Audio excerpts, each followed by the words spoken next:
Warning: the following video contains explicit language which may be offensive to some viewers or inappropriate for children. The content within this video is intended for mature audiences only. Are you ready?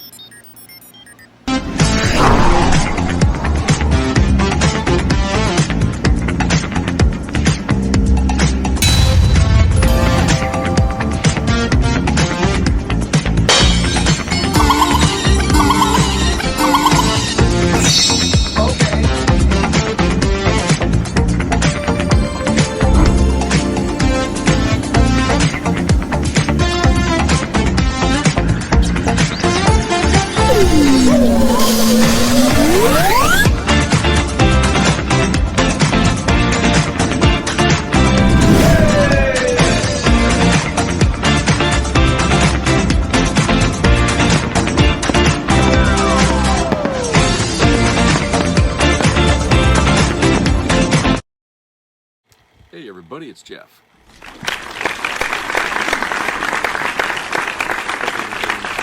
Having a good weekend.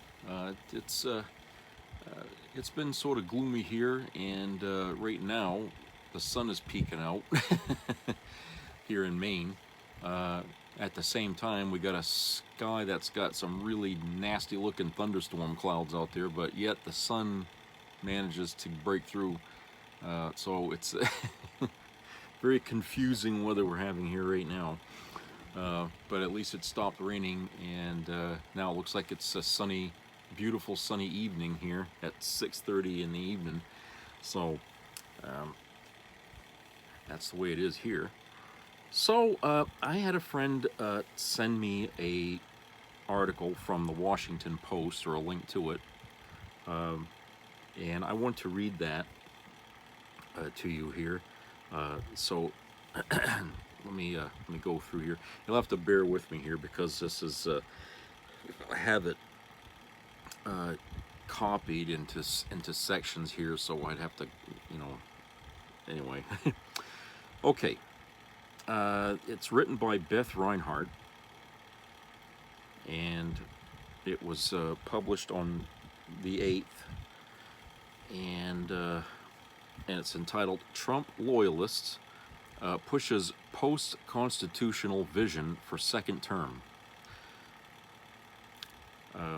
Okay, a battle-tested D.C. bureaucrat and self-described Christian nationalist is drawing up detailed plans for a sweeping expansion of presidential power in a second Trump administration. Russ Vought, who served as the former president's budget chief, calls his political strategy for raising long-standing guardrails, quote, radical constitutionalism.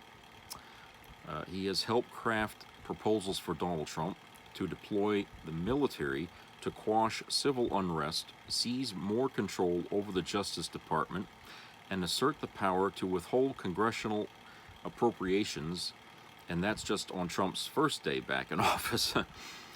Vought, who's 48 years old, is poised to steer this agenda from an influential perch in the White House, potentially as Trump's chief of staff, according to some people involved in discussions about a second term, who spoke on the condition of anonymity to describe private conversations. Since Trump left office, Vought has led the Center for Renewing America, part of a network of conservative advocacy groups staffed by former and potentially future Trump administration officials. Vaught's rise is a reminder that if Trump is reelected, he has said he will surround himself with loyalists eager to carry out his wishes, even if they violate traditional norms against executive overreach. Quote, "We are living in a post-constitutional time," unquote, Vought wrote in a seminal 2022 essay, which argued that the left has corrupted the nation's laws and corrupted the nation's institutions. Last week, after a jury convicted Trump of falsifying business records, Vought tweeted, quote, "Do not tell me that we are living under the Constitution," unquote. Vought aims to harness what he calls the, quote, woke and weaponized, unquote, bureaucracy that stymied the former president by stalking federal agencies with hardcore disciples who would wage culture wars on abortion and immigration. The proposals championed by Vought and other Trump allies to fundamentally reset the balance of power would represent a historic shift, one they see as needed for corrective measures. Unquote. Quote, the president has to be able to drive the bureaucracy instead of being trapped by it, unquote, said Newt Gingrich, the former House Speaker who led the GOP's 1994 takeover of Congress. Vought did not respond to interview requests in a detailed list of questions from the Washington Post. This account of his plans for Trump's potential first day back in office and the rest of a second term comes from interviews with people involved in the planning, a renew of Vaught's public remarks and writings, and Center for Renewing America correspondence obtained by the Post. The Trump campaign has distanced itself from the extensive planning. Campaign managers Susie Wiles and Chris LaCivita said in a statement, quote, unless a message is coming directly from President Trump or an authorized member of his campaign team, no aspect of future presidential staffing or policy announcements should be deemed official, unquote. But in a sign of Vaught's status as a key advisor, Trump and the Republican National Committee last month named him policy director for the 2024 Platform Committee, giving him a chance to push a party that did not adopt a platform in 2020 further to the right. Trump personally blessed Vaught's agenda at a Mar-a-Lago fundraiser for his group and said Vought would, quote, do a great job in continuing our quest to make America great again, unquote. Some of Vaught's recommendations, such as bucking the Justice Department's tradition of political independence, have long percolated in the conservative movement, but he is taking a harder line and seeking to empower a presidential nominee who has openly vowed, quote-unquote, retribution, alarming some fellow conservatives who recall fighting against big government alongside Vought long before Trump's election. Quote, I am concerned that he is willing to embrace an ends justify the means mentality, unquote, said Mark Short, formerly chief of staff to Vice President Mike Pence, who has said he won't endorse Trump.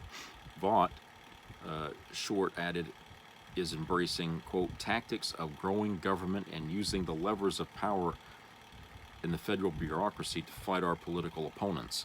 Vaught's long career as a staffer in Congress and at federal agencies has made him an asset to Project 2025, an initiative led by the Heritage Foundation, a conservative think tank, to lay the groundwork for a second Trump term. Vought wrote the chapter on the executive office of the president in Project 2025's 920-page blueprint, and he is developing its playbook for the first 180 days according to the people involved in the effort. We're going to plant the flags now, quote-unquote, Vought told Trump's former strategist Stephen K. Bannon on his far-right podcast. Quote, it becomes a new governing consensus of the Republican Party. Vought was raised in Trumbull, Connecticut, the son of an electrician and a teacher and the youngest of 7 children, brought up in what he has characterized as a, quote, very strong Bible-preaching, Bible-teaching church, unquote. He attended Christian camps every summer. He received a bachelor's degree from Wheaton College, an evangelical Christian school in Illinois, and headed to Capitol Hill near the end of the Clinton administration.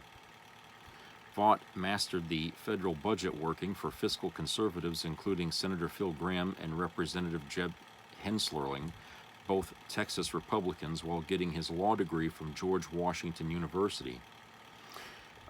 Years before, the Freedom Caucus enforced right-wing ideology on Capitol Hill. Vought was the bomb-throwing executive director of the conservative House Republican Study Committee. His prime targets, big government and entitlement spending.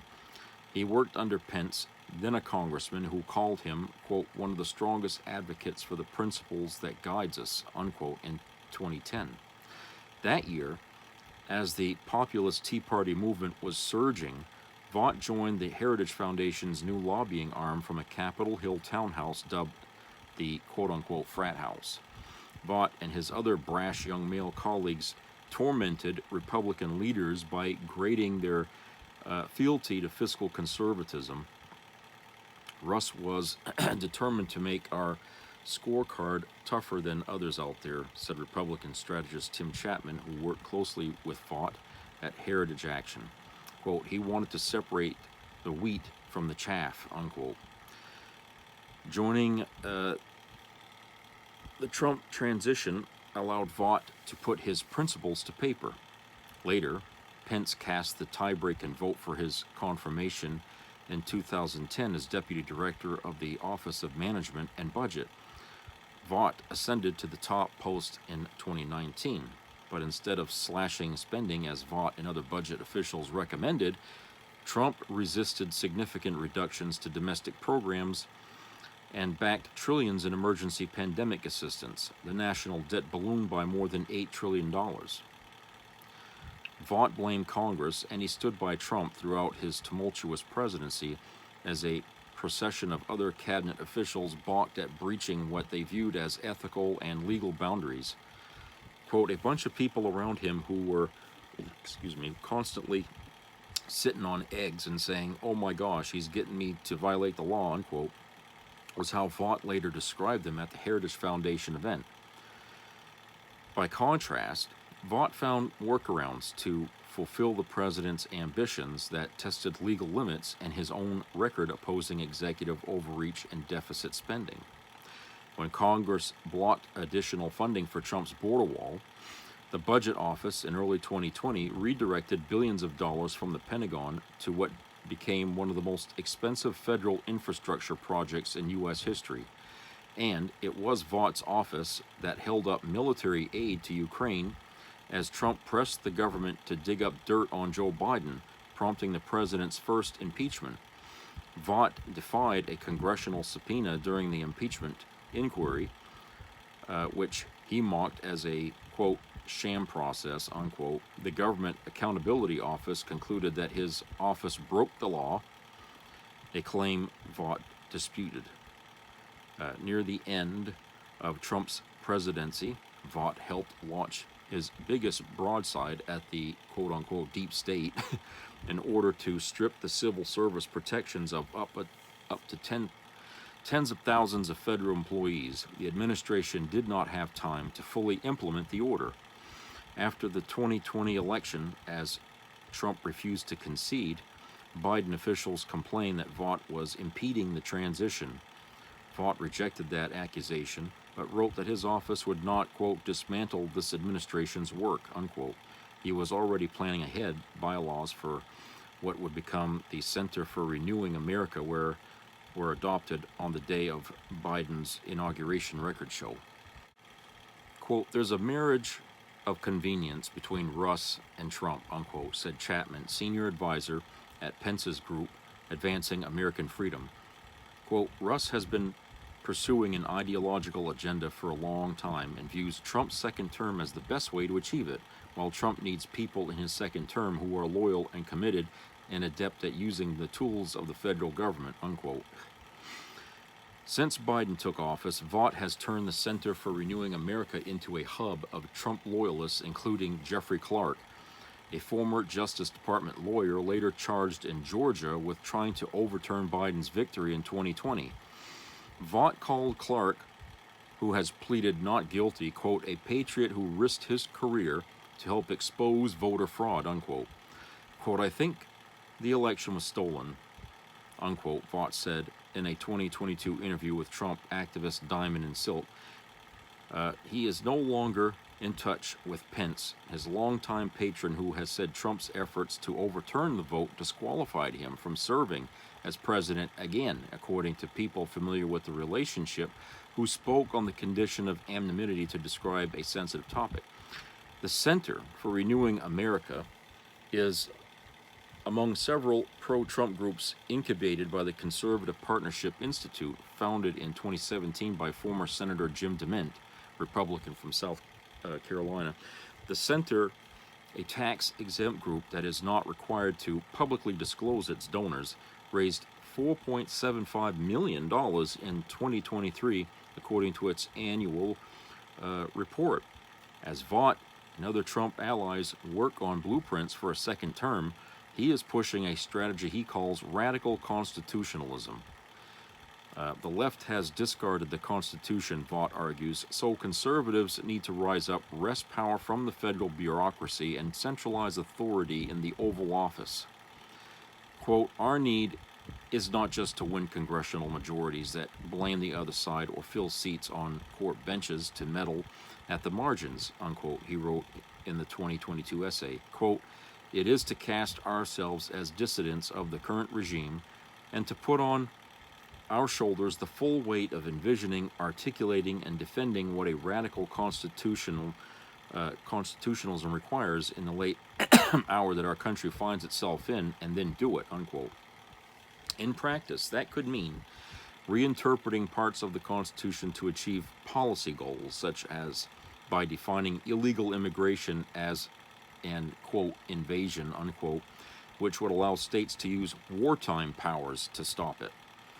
Quote, we showed that millions of illegal aliens coming across and Mexican cartels holding operational control of the border constitute an invasion, unquote, Vought wrote. Well, this is where we need to be radical and discarding or rethinking the legal. This is where we need to be radical and discarding or rethinking the legal paradigms that have confined our ability to return to the original Constitution, unquote.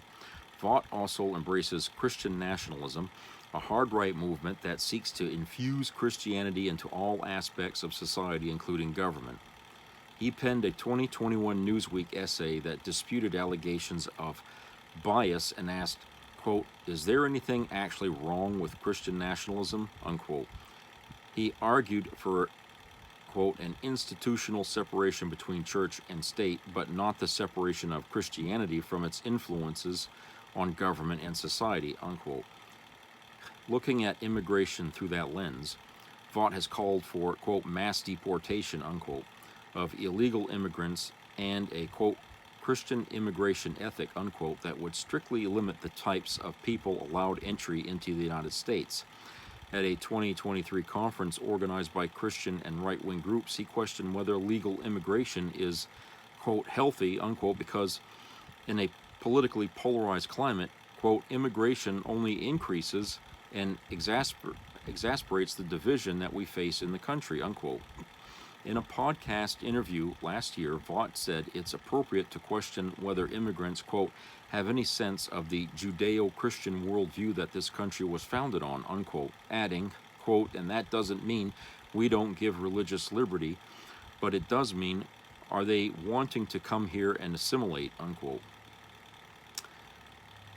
Vaught's views amount to a kind of Anglo-Protestant cultural supremacism, said Paul D. Miller, a Georgetown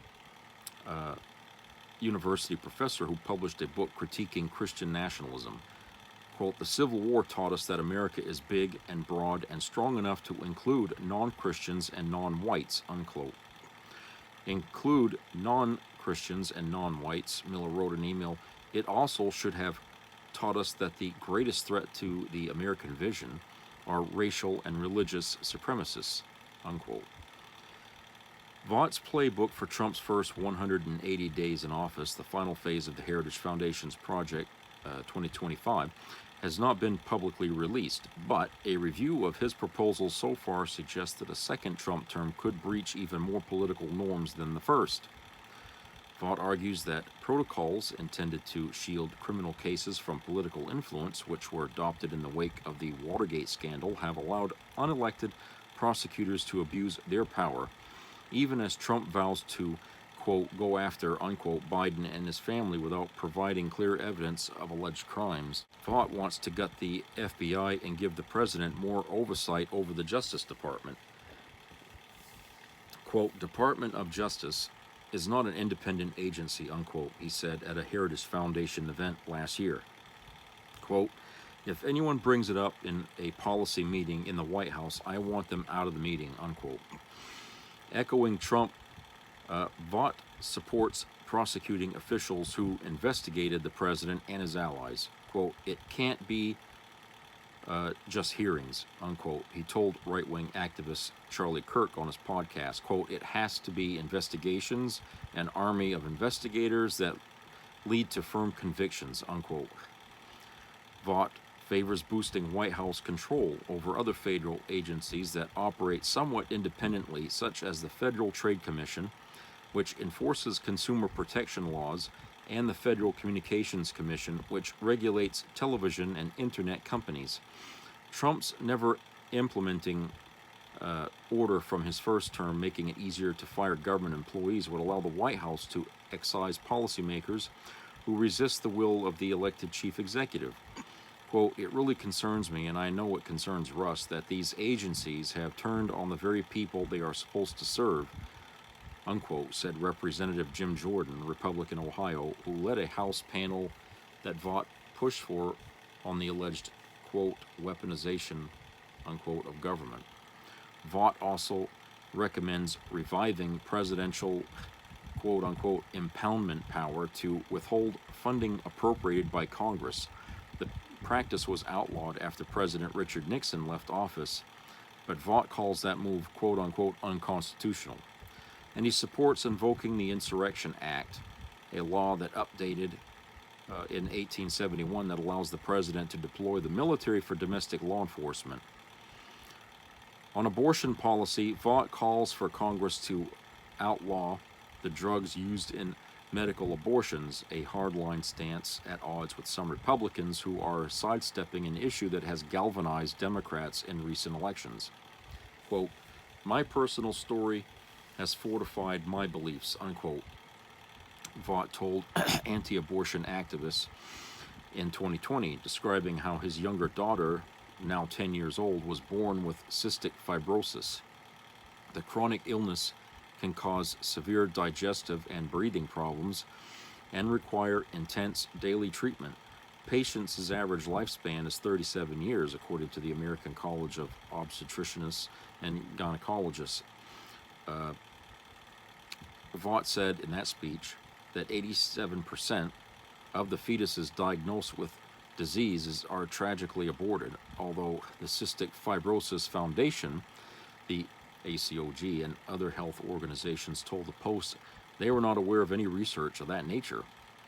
Vought proposes in his Project 2025 chapter a new special assistant to the president to ensure implementation of policies related to the promotion of life and family, unquote. To Vought, that means curbing abortion and boosting the birth rate. Quote, the families of the West are not having enough babies for their societies to endure, unquote, he wrote in a Center for Renewing America policy paper when Trump said this spring that abortion limits should be left to the states and was silent on a national ban. Disappointing some anti-abortion leaders, Vought urged them not to lose faith. Quote, trust the man who delivered the end of Roe when all the other pro-life politicians could not, unquote, he said. Even fellow critics of the federal bureaucracy said some of Vaught's proposals would face legal challenges and other hurdles. Michael Glennon, a Tufts University constitutional law professor who wrote a book that Vought cites as a formative critique, said in an interview that the framers were wary of concentrating too much power in the presidency. Quote, if conservatives trash long-held political norms to move against liberals, what will protect them when liberals retake power? Glennon asked. Bannon, the former Trump strategist ordered this week to serve a 4-month prison term for contempt of Congress, touted Vought and his colleagues as madmen ready to upend the U.S. government at a recent Center for Renewing American event. Quote, no institution set up within its first 2 years has had the impact of this organization, unquote. Bannon said, quote, we're going to rip and shred the federal government organization, unquote. Bannon said, we're going and if you don't like it, you can lump it, unquote. Okay, so that's the whole article here.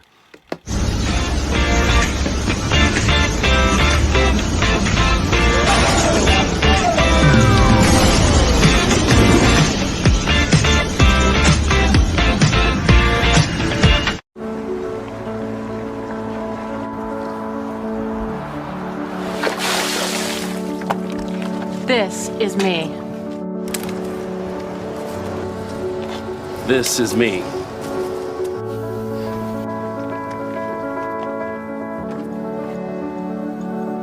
This is me!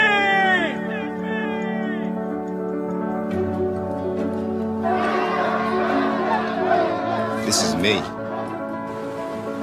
I'm Alex Curtis. I'm a lobsterman in Maine, and this is me. I'm Ruth McLaughlin, and this is me. I'm Eric Hopkins. I'm an artist, and this is me. This is me. Me. This is me. This is me. This is me. At the end of the journey, the main thing is you, original.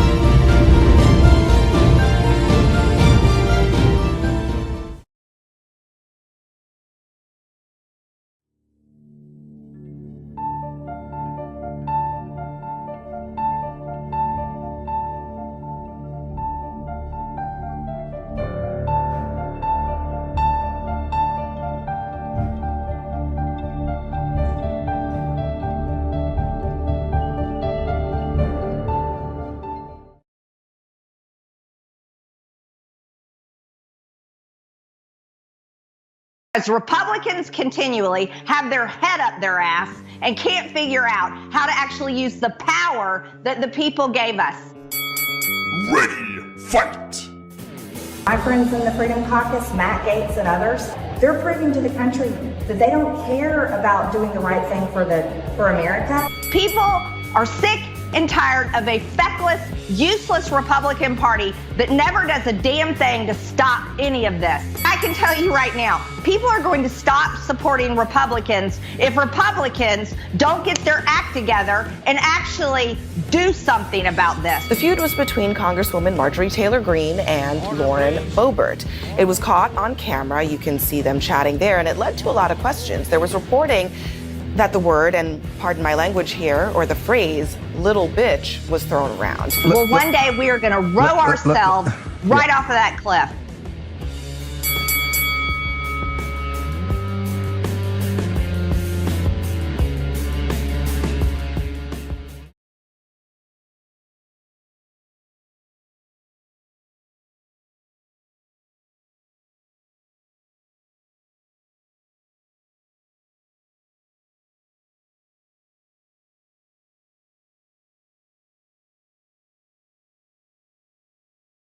Thank you, ma'am. The snake gave her a vicious bite.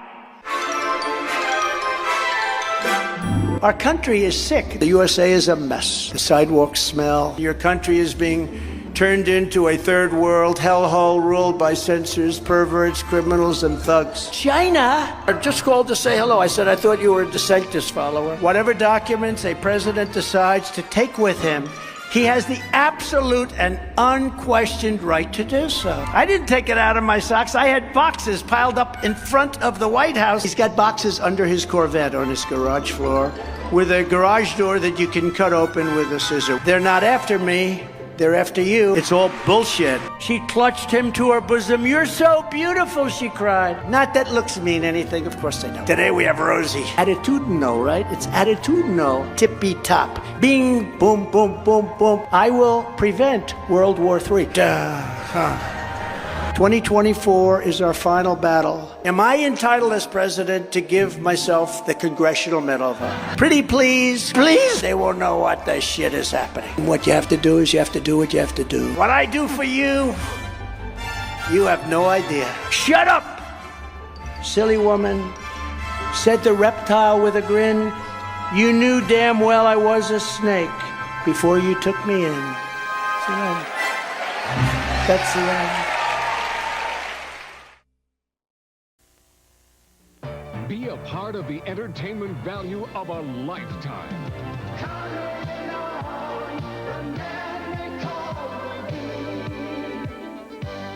I loved it.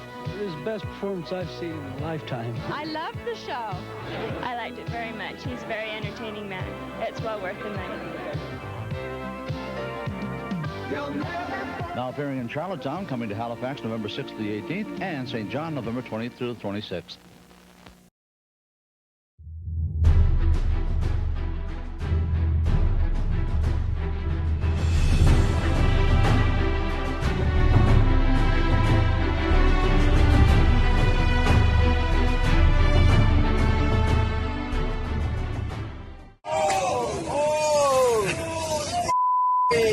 Get that?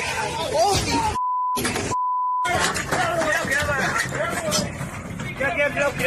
Okay, everybody, welcome back. Alright, so yeah, that was a pretty long article, but it's important because what I'm going to talk about here connects to it. Now, you probably heard the title Project 2025. So I'm going to read this here that has to do with what that is. So in case you don't know what it is, this is a post here by Tess Boone, or Bond rather, Tess Bond. It's entitled "What is Project 2025? The Inside Scary Extremist Plan for the Next Republican Presidential Administration." Republicans are pushing for a plan that could dramatically reshape America's balance of power by putting virtually every part of the federal government under the control of Donald Trump, should he take back the White House. Led by the right-leaning think tank, the Heritage Foundation, and former Trump officials, Project 2025 is aimed at creating a, quote, government in waiting, unquote, for the next Republican presidential administration, with, quote, institutionalizing Trumpism, unquote, as the ultimate aim. This includes centralizing power in the White House by putting independent agencies like the Federal Communications Commission and the Federal Trade Commission under direct presidential control. Some public policy experts are already sounding the alarm about what it would mean if the plan is carried out. Quote, democracies have crumbled before, and that's on the verge of happening here, unquote, says Mary Guy, a professor at University of Colorado Denver School of Public Affairs. As the project draws both attention and criticism, we're taking a closer look at what it would entail and what it could mean for our democracy.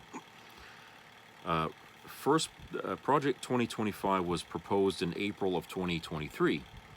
The $22 million presidential transition agenda would pave the way for a conservative administration by preparing policies, personal lists, and transition plans. This blueprint would allow Trump, if he wins, to kickstart his time in the White House. The main goal of the plan is to avoid the pitfalls of Trump's first years in office, when his team found itself ill-prepared for the realities of Washington and the resistance to their own ideas, including from some of Trump's appointees who refused to bend protocol for, in some cases, violate the law to achieve his goals. But it's worth noting that Project 2025 isn't the first plan of its kind. Experts say it mirrors the playbook the Heritage Foundation produced 50 years ago for Ronald Reagan. It went on to become very influential in his administration. Reagan adopted nearly two-thirds of the blueprint's 2,000 recommendations, which shaped both his domestic and foreign policy, including anti-communism initiatives in Soviet-aligned governments in Afghanistan, Angola, and Cambodia. Quote, if Trump returns to the White House in January 2025, Trump will be well prepared to hit the ground running and to carry out his objectives, unquote, says Philip Wallach, who's a senior fellow at the nonpartisan American Enterprise Institute. What would this plan do? Due in centralizing powers, the project aims to advance a mission Republicans have long pursued, creating a similar federal government. Trump's campaign and those, creating a smaller federal government. I'm sorry when I said that. Trump's campaign and those behind the plan intend to rein in independent agencies, including the Federal Trade Commission and Federal Communications Commission, and put them under direct presidential control. There's even an idea to strip the Justice Department of its autonomy that was normalized during the Watergate era and make it subject to White House control. This could potentially stymie its ability to ensure a fair and impartial administration of justice, including of the president himself. They're also proposing to gut the administrative state from within by ousting federal workers who they believe are standing in the way of the president's agenda and replacing them with other like-minded officials. This includes reinstating Trump's executive order Schedule F, which would reclassify tens of thousands of civil service employees as at-will workers who could more easily be fired. Critics worry that this could lead to arbitrary dismissals, though ex-Trump campaign official James Shirk, who came up with the idea of Schedule F that's included in Project 2025, told the New York Times that it wouldn't destroy the protections in place that shield these workers from unfair practices. Quote, Schedule F expressly forbids hiring or firing based on political loyalty, unquote, Shirk explained. However, Axios reported last month that Trump allies are already pre-screening thousands of potential employees and appointees by political ideology, and they're checking to see would-be candidates are loyal to Trump.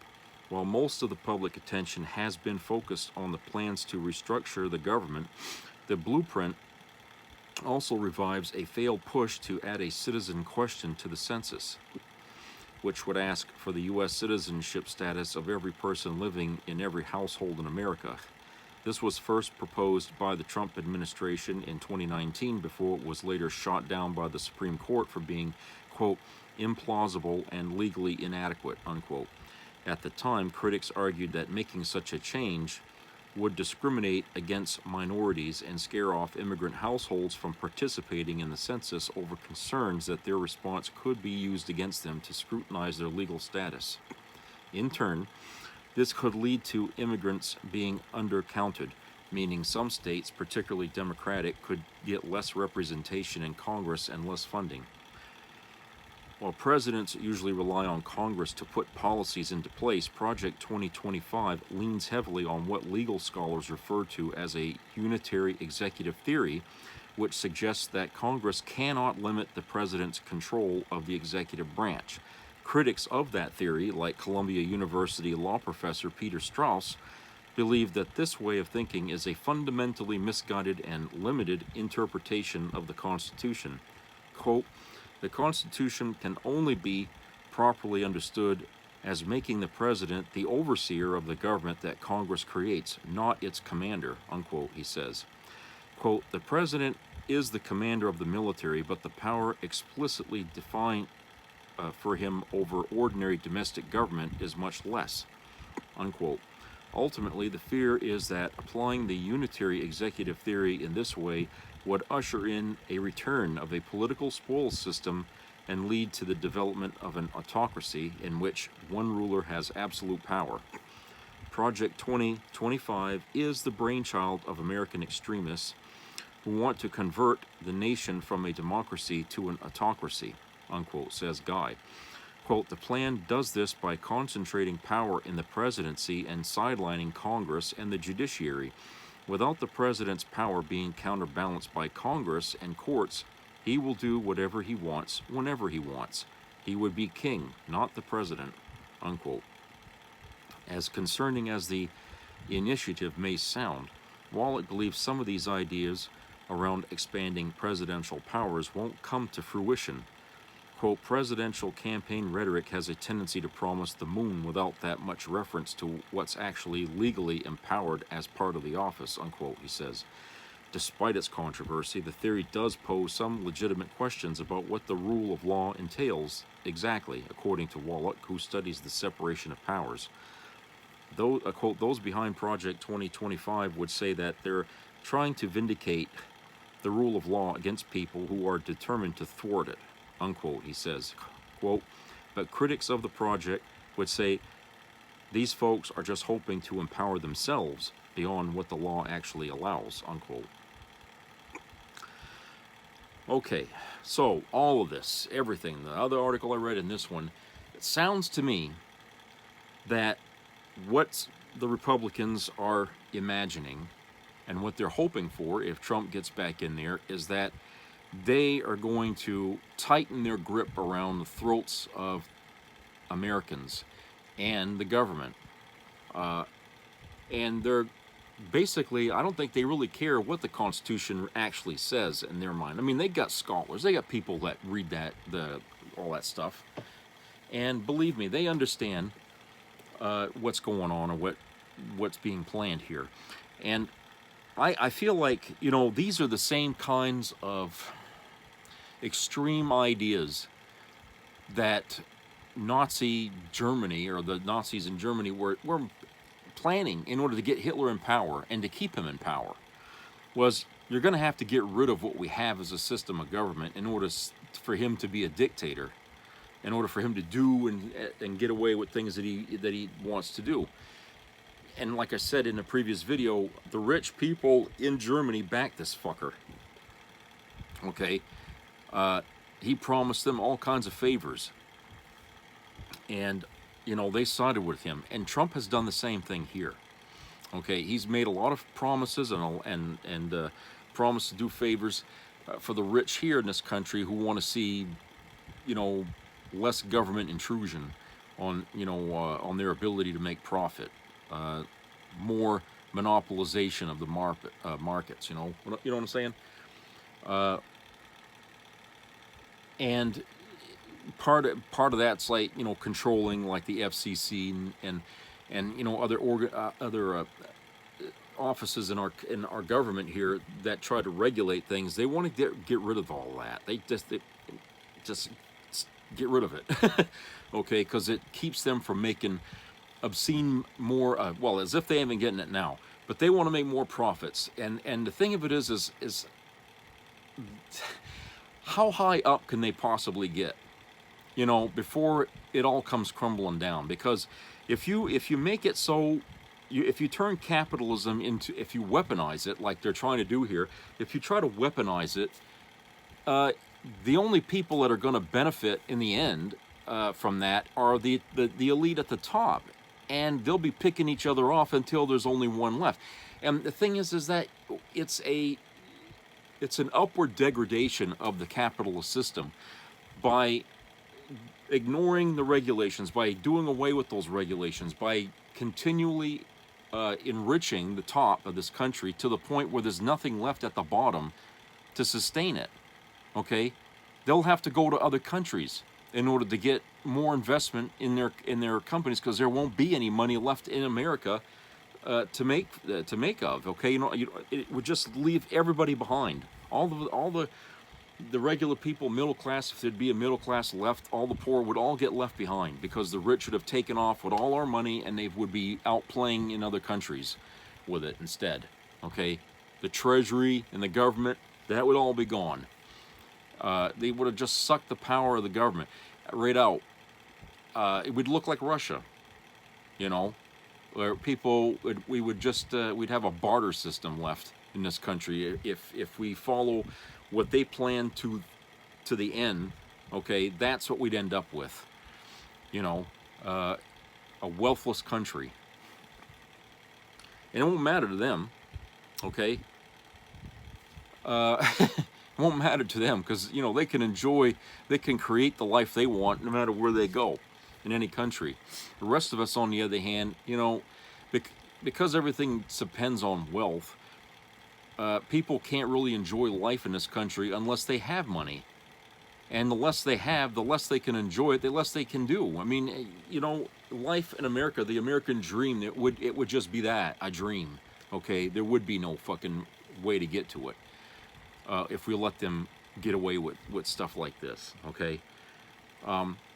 But at the same time, if you remember what I said in there, they are waiting for any Republican administration to get in power in order to enact this Project 2025 here, okay? So even if Trump doesn't win, okay, and the next presidential election comes up and there's a Republican running for it, this will already be set in place, ready to be used when that Republican becomes president. You see what I'm saying? So even though we might be able to stop this from happening in the short term, in the long term, you know, this scary policy will come back in another form under another administration, or, you know, and then all of a sudden you're going to notice these things starting to happen. And that's where this comes from. Now, the Heritage Foundation, people, that's always been an extremist arm of the right wing from since the 80s. I mean, Christ, the stuff that I used to read that, you know, about them, they come up with some crazy crap. Usually it's always from the Christian arm of the fucking Republican Party that gets noticed a lot in there. And, you know, they're still on this goddamn path to making this country Christian only, okay? That's ultimately what they're looking to do, is they're just trying to get rid of every other religion in this country and say, oh, it was founded as a Christian country, it's going to stay that way, okay? So in other words, you know, freedom of religion will be gone eventually. I mean, it's just that's what they're hoping to do. They want to take us right back to the early days of our colonization in this country, and we all remember how that went. It was a failed thing. Okay, we were killing each other back in those days when we first arrived on this land, you know, and we were trying to live our lives under this strict regime of Christian philosophy here, you know, and you know, we were killing each other, and they want to take us right back to that. All I can say is, when you got people that are that hell-bent and that extreme in their thinking,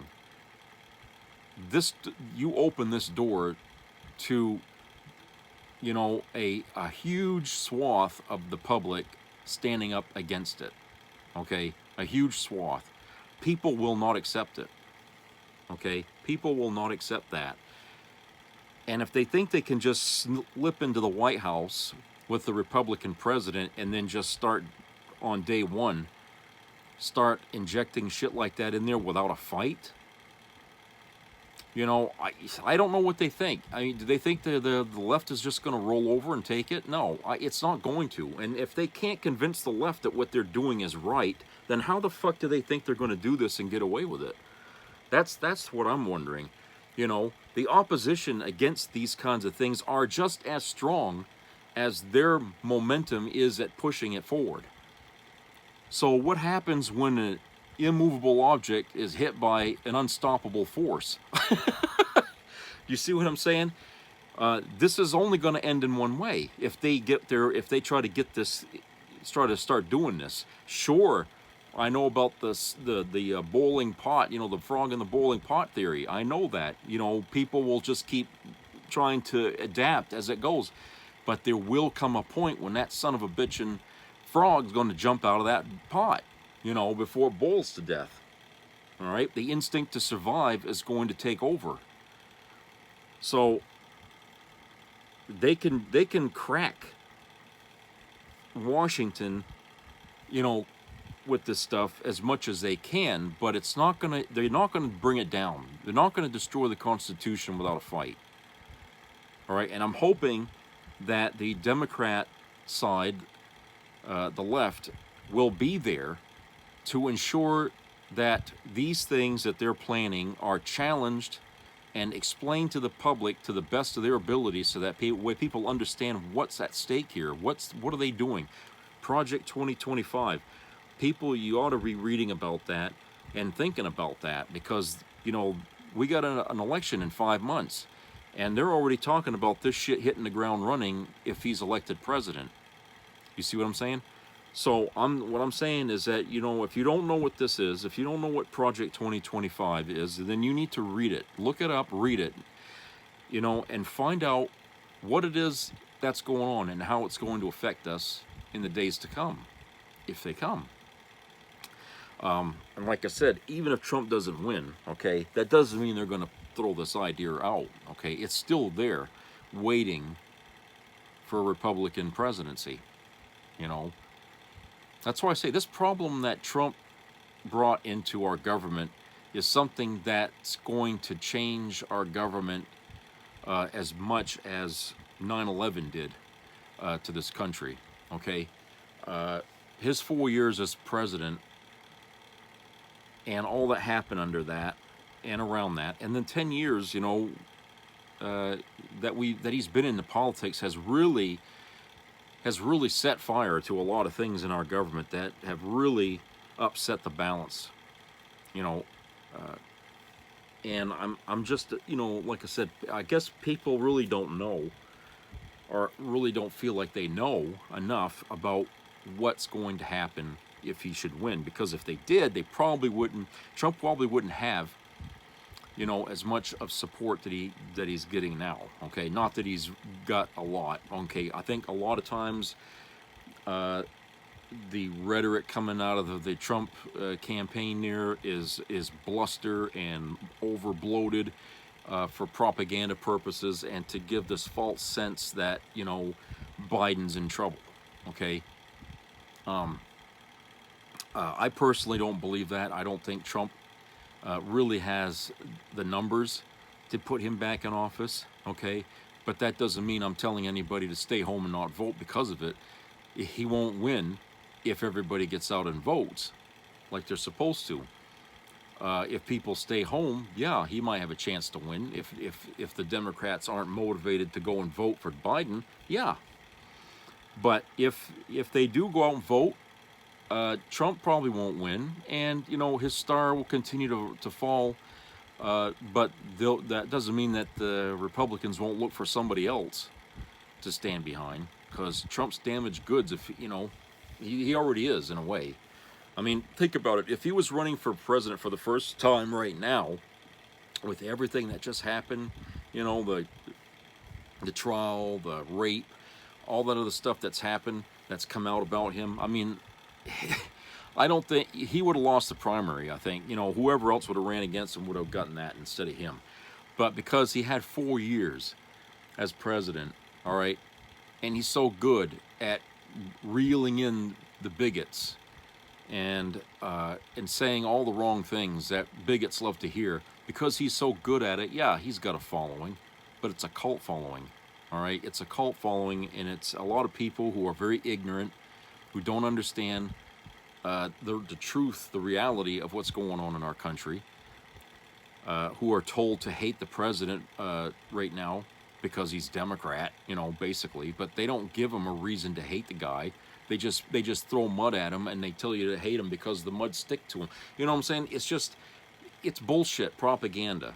These people don't understand why they hate Biden, okay? And if you try to tell them all the good that he's done, they're not going to listen. They're not going to believe it, because they've been told not to listen and not to believe. All right? And that's the thing. These people cannot be reasoned with. They just simply have to be defeated. All right? That's all you can do for people like that, because they won't listen.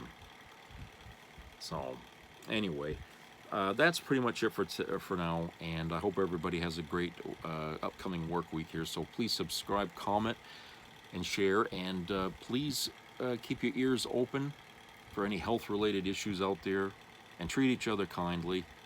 And if you're getting good weather, enjoy the day, because good weather is getting harder to come by thanks to global warming. All right, so I'll talk to you guys later. Take care. Bye-bye.